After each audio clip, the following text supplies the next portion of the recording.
Kellen, go for it. Joe. What's up? Oh my gosh. I feel like I'm going to get a little hate for this. Good. But I Hate's our simply favorite must, I simply must vent it. Okay. Even though I see so many people do this, and it has to deal with asking for money online. And I'm not talking about like a tragedy has happened, someone starts a GoFundMe, someone asks for support because they went through something. Not what I'm talking about. I am talking about when it is someone's birthday and they say on social media, hey, it's my birthday. Here's my Cash App. Here's my Venmo for my birthday. I think that is tacky. Tacky, ick. I finally agree with you 100%. Thank God. Have you seen people do this? All the time. Oh my gosh. Well, there's no shame in saying, hey, I'm going to go on vacation, next month. I set up a GoFundMe. Want to help me go on vacation? Like, what? Yes. What? Why am I involved in this? Why should anybody be involved? If I had the money, I would go on the vacation. And like I said, I mean, it's one thing if it is something happened. By all means, I get it. You know, you see people that are dealing with something very serious. They're in financial strain. Fine. But just, it's my birthday. Do you want to give me money? Like, why don't you just walk up to strangers and be like, it's my birthday. Where's my present? It is 1 inch above panhandling on the street. It's the digital version of it, right? But it feels almost a little more sophisticated. But you might as well get on the sidewalk, get your cup out, maybe strum the guitar a little bit, and do it the right way. It's just very, like, to me, I get this feeling of, oh, it's such ick. Like, the nerve. It feels rude. It feels tacky. It feels, oh my gosh, I don't even know. Do you know why they do it? Because people send them freaking money. They would stop. If you idiots would stop sending people money because they asked for it. How about the people, do you ever see the people that wear the money on their birthday? Like they pin it to their shirt. I see that a lot where people give them dollar bills or fives or anything, and then they wear it on their shirt. And I'm just like, that goes against everything I've ever been taught to like not flash cash in public. Yep. Like, are you just going to get beat up and someone's going to take that? You're going to get mugged. And it just seems like it's dangerous and unnecessary. And again, a little tacky. Let's role play here real quick. Okay. So Kellen's driving through the drive-thru. Oh, ma'am, here's your coffee. Would you like to round up to the next dollar to help feed the starving children? Would you?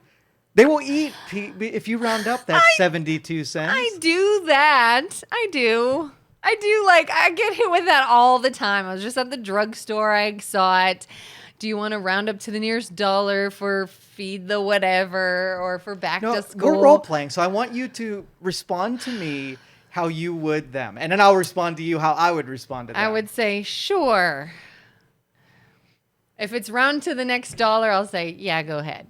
Or if it's, would you like to donate to blah, blah, blah. You do it. I do. They got you. I do. You're a sucker. I am. So I'll teach you 2 strategies, right? Okay. The number 1 is the belligerent strategy, where you just say, I'm not real fond of kids, right? That's the belligerent. I really don't want to help them. Yeah, not those kids, nah.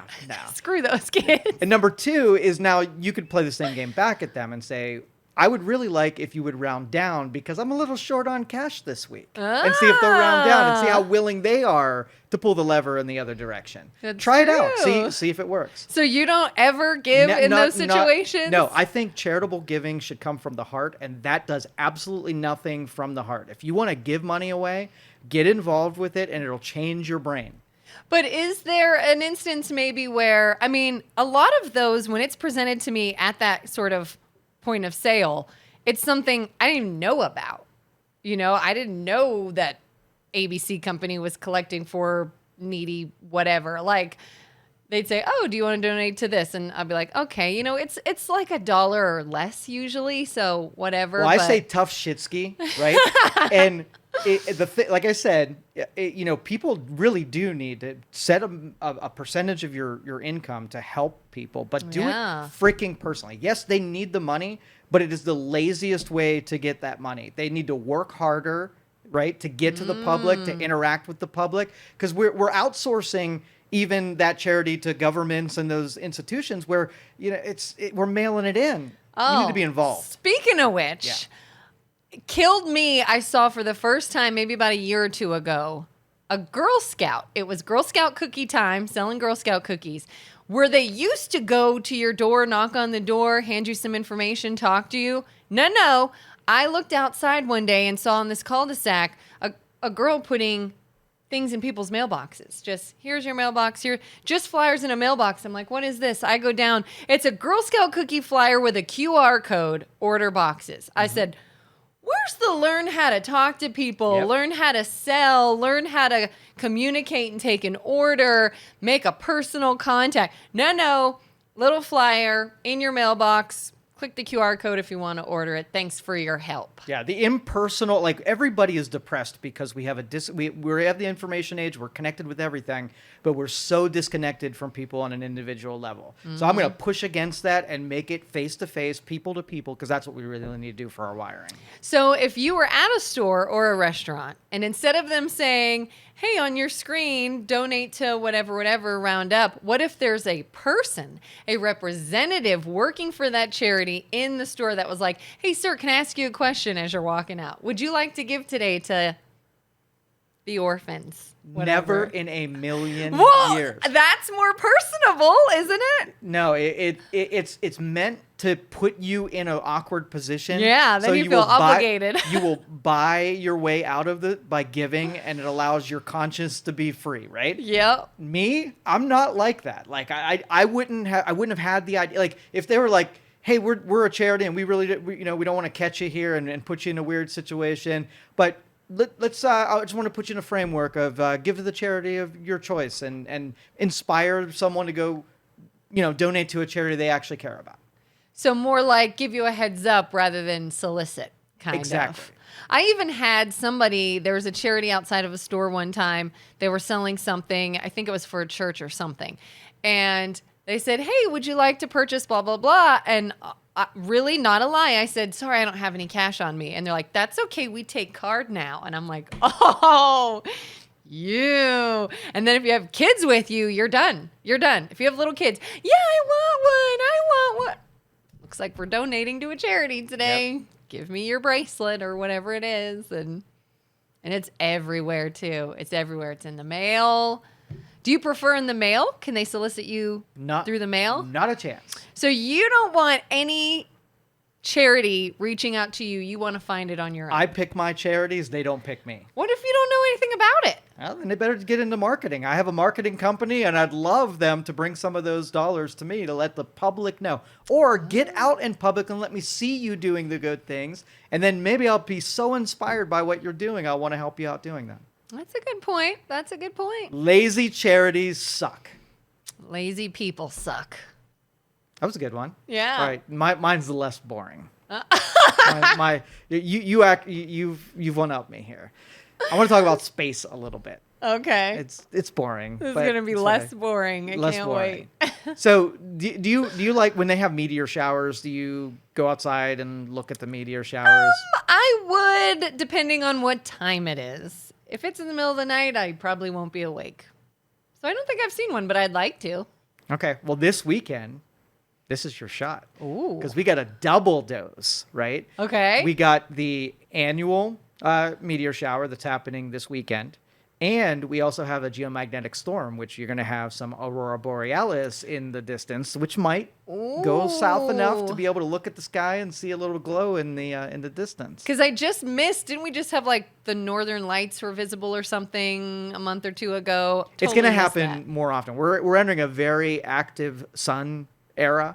Ah. And so basically what happens is when you get a lot of bursts off of the sun, it pushes all this electromagnetic energy towards the earth, and our magnetosphere absorbs that and dumps it off at the poles. So the larger the storm you have, the larger the glow is at the edges, the poles, the north and south pole. And so we just happen to be north enough that if the storm is big enough, the glow reaches south enough. Yeah. And are these things going to be visible before, I don't know, midnight?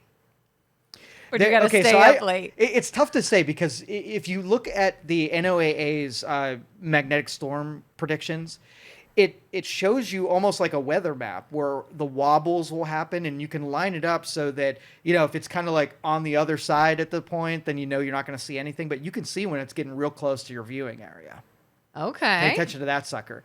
And it's like what, Saturday I think night? the 11th and 12th, and same thing with the meteor shower is I think the 11th, and it's That's late Sunday. at night. Yeah. Okay.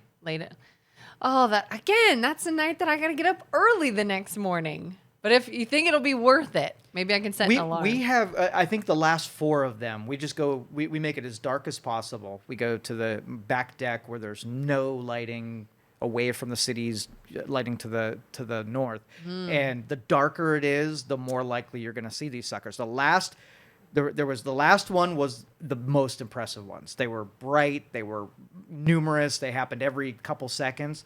The 2 times before that, they were so dim, like it's really hard to pick them up when they're not like a bunch of them. You know what I mean? That's good to know, because we have a super bright street light right out front, and it lights up the backyard and everything. So we're probably have to then go off to the country a little more. Yeah, if you can do that, if you can get away from city lights a little bit.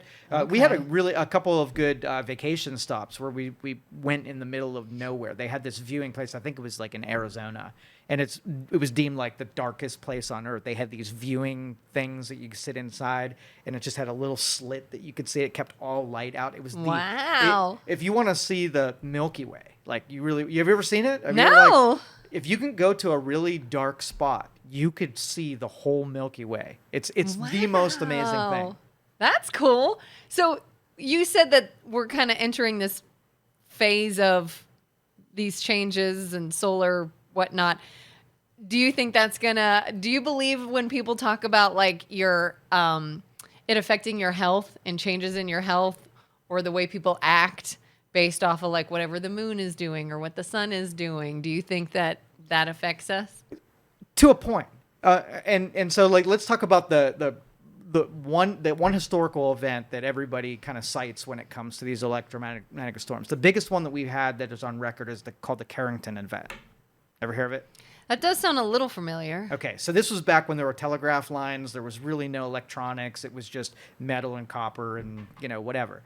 There was so much energy in the atmosphere that the telegraph lines were sparking, giving off of that electricity. Wow. So it was major. And these big storms happen 200 plus years. So we are overdue for another Carrington event where now we have sensitive electronics that are not shielded from this kind of energy in the atmosphere. And our magnetic sphere is not, it's not able to handle and contain all of that extra energy. So you might have an all electronics death day for anything that's not shielded from electromagnetic energy. So what? Are we all going to be screwed? Like what kind of things? Everything we have?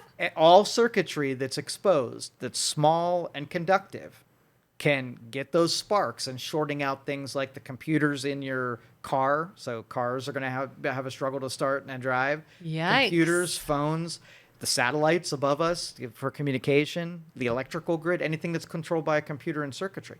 Now you're hoping, like there's a thing called a Faraday cage that you can build around things. And when it's sort of like safe inside and it keeps free because it dumps off that same thing that the magnetosphere does, it dumps that energy off of it. So you build this metal cage around things that are sensitive. Now I'm hopeful the big institutions have built Faraday cage sort of like infrastructure so that the important stuff are shielded from that. But you never know. I feel like that's something you would have like in your basement or your garage. A Faraday cage? Yeah. I have a couple of small. Do you?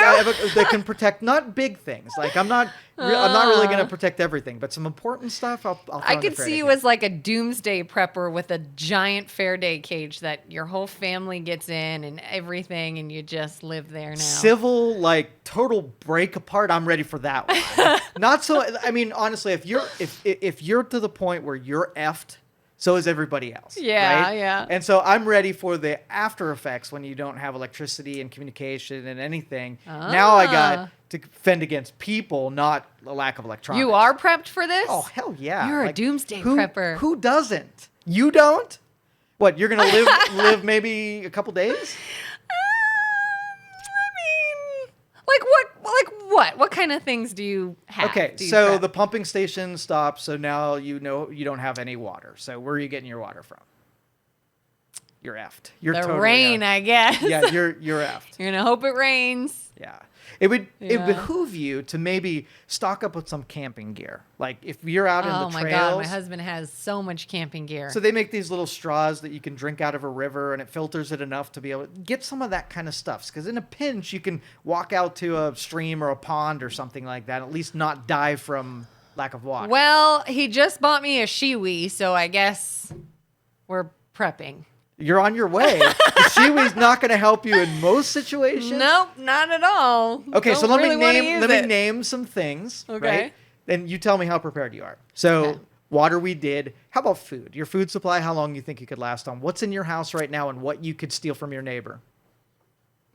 Probably a couple of days. Okay, you're a couple days. You're 0 days on water. You're Okay. a couple days on that. Yeah. What about defending your home from being swarmed by looters? Maybe a couple defenders, like a couple looters. Couple looters. Couple looters, maybe. So no yeah. purge type of density.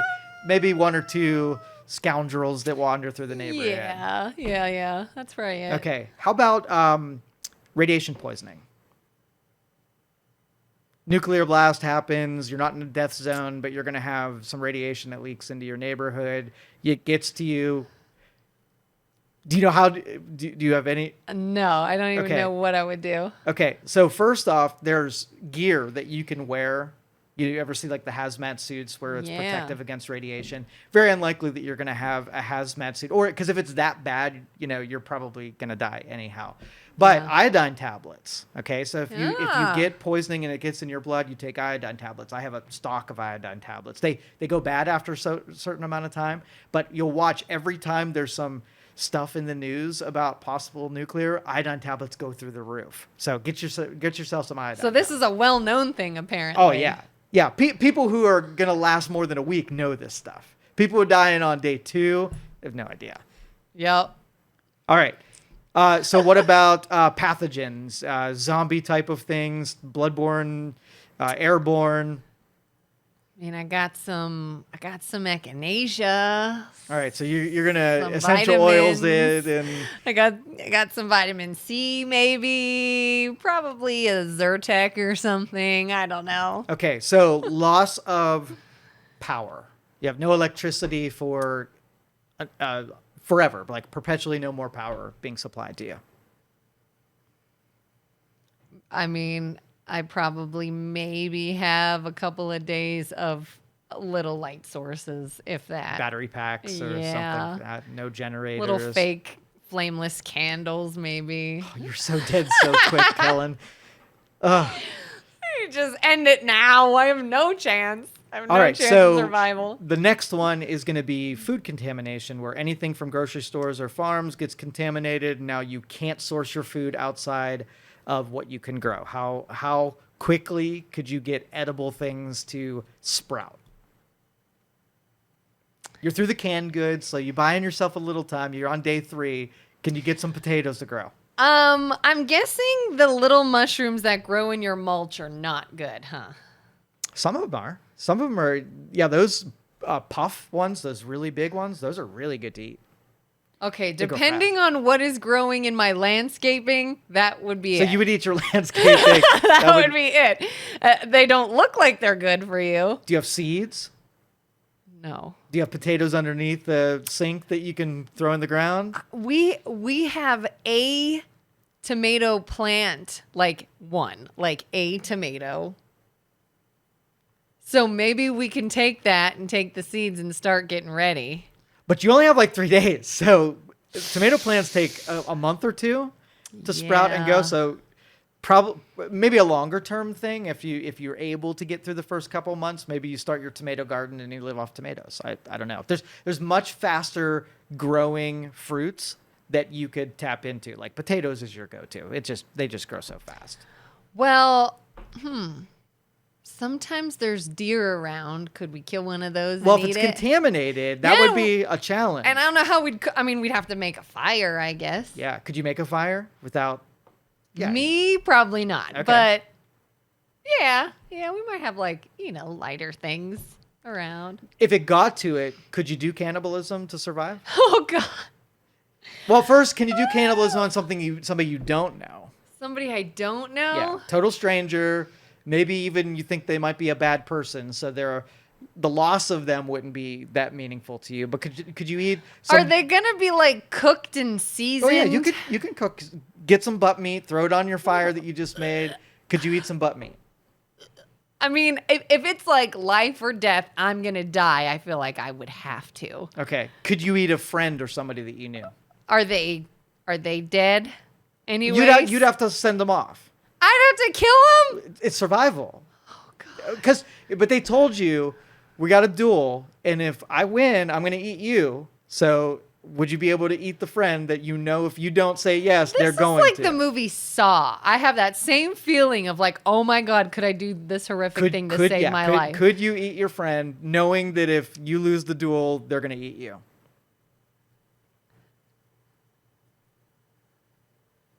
I feel like I have no choice. I'm gonna have to. Eating a friend, eating a pet. Would you be able to eat your pet? Aww, probably. Yeah. How about a family member? Would you be able to eat your husband or your kids? I don't like this topic. Would you be able to? This is a. If it were my kids, I would probably say, "Let me die and you guys eat me." Okay. If it were my husband, I don't want to, but I mean, if he I'm were not like, judging we you. gotta feed the kids. Yeah, like would it be one of those Yeah. things where like there's no other around and we're running out of meat? We'll take my leg today, we'll hack it off, and then I can still stay alive, but we can all eat my leg. I'm gonna have so many nightmares tonight. Like, I'm gonna dream about this. I just know it. Okay. My heart rate is increasing. Like, thinking about this. Well, it's important. If you're going to be a prepper, you have to know what you'd be willing to do before it happens. So I don't think I'll be much of a prepper. so what about your raiding ability to be able to go out to places that may be more prepared than you, and you know you weren't prepared, so you have to then kill them and take their stuff, or not even kill them, but just take their, hold them at gunpoint and take their stuff. I'd be screwed, I think. I'd be screwed. Because that's not, I mean, I guess if it's survival, I may be different. But the Keltlin of today would be like, could I please have some of your stuff? You've watched enough dystopian stories to know that that's not going to be effective. Yeah. Right? I watch a lot of Naked and Afraid, too, where you got to survive and live off of eating things and... oh God. It's like Naked and Afraid and The Purge all in one. So if you weren't doing well, right, and you know you were going to be gone, would you do it yourself, or would you let it happen the way it's going to happen? I feel like I would let it happen. Let it happen? You'd take it right to the end, even if it's painful. Like you're talking about, like I've come down with something. It's killing me. No. You're in end times. You've already eaten your husband. Your dog's gone. There's no more resources. There's no food. There's no food. There's really, you can't see an end. You don't have your potatoes growing. I'm gonna it's just starve to death. Yes, starve to death, and maybe there's still a contagion that's gonna creep up on you. But let's just say it's not even that. You're just gonna run out of resources and expire that way. Waste away into nothing. No water, dehydration, sick. Well, you would like pass out eventually, wouldn't you? I'm sure that will be part of it. But the real question, would you end it while you were still in a state where you could do it, or would you let it happen naturally? I feel like I would let it happen naturally with a shred of hope that something will come to my aid while I'm waiting. Because that would be the fear if you off yourself. Yes! That like 2 minutes, the rescue truck was going to get How there, many right? movies have you seen that's the case? And you're like, just wait, they're coming. Like Romeo and Juliet. If she had just waited, or he would have just waited, like all those instances, I would have said, all right, what's the worst that can happen? I pass out. You're eventually just going to become unconscious, and then you feel nothing, I guess, until you die. Or you end it or you try to end it, you screw that up, and now you're really bad off. Because now you're suffering. Yes. And you're going to end. Yes, if you painfully. don't do it properly, you really screw yourself. You still die, but now it's awful. Or help was coming, and yeah, so just Too let it late after happen. that. So last question on this one. We started talking about space, and we somehow ended up on ways that we were going to die or kill. Anxiety. Okay. All right, so if you were in this situation, this is preference, okay? Okay. So it's the end of times. Nothing. Would you rather be by yourself, just with your family, or part of a community? Which do you think would pose the best benefit of survival? You on your own, you with your family, or you and your family with an entire community? 100% not on my own, so that's out. Me and my family, or my family and a community? Yeah, those two things. Just your family or your family with a community. I feel like a community. I know that's not what you think, but I feel like... Why? What would happen in a community when resources are scarce? Oh, they're going to steal from you. They're going to kill you. Well, they're going to take your stuff. Usually They're people gonna... who will say the community are the toughest, right? Because the survival within a community means that you're not going to be the weakest lamb that's going to be the first to go. So the first to go people, stay with your family and stay on your own because you're the first to get eaten. 100%. Yeah. You're the first to die. If you're the strongest badass that there is, you might be able to own that community. So you never know. I guess I'm just an incurable optimist that I think a community will be made up of good people that want to come up with a solution. And that is why work you're together. going to die. I know. My preparation has to come with a bit of So cynicism. naive. I will die first, but I will die thinking people are good AKA and hoping for the best. being wrong.